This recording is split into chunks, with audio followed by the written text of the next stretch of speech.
Mən Ayaz Sabayevi söhbətə dəvət edirəm. Otursun üzbəüz, onu tənqid edəcəm, amma təhqir eləməyəcəm. Amma onun dediyi yaxşı fikirlər də var. Onu çatdıra bilməyib. Həm də tərifləyəcəm ki, onu belə demə, belə demə. Ona görə bu ciddi mövzudur. Mən onunla oturub bu mövzunu Türklər demişkən çözmək istəyirəm. Onun xeyrin olacaq. Mən onun verilişinə tam baxmamışam, amma onu tənqid edənlərin bir-iki verilişinə baxdım. Çoxu da haqsız tənqid edir. Niyə? Çünki onun dediyini başa düşmürlər. O, deyəcəyi şeyi ifadə edə bilmir. Məsəl üçün, o deyir ki, bizim öz danışıq intonasiyamız var, öz dilimiz var.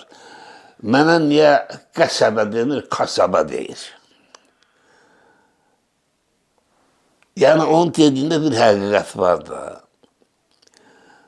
Türk dilinin bizə böyük təsiri var.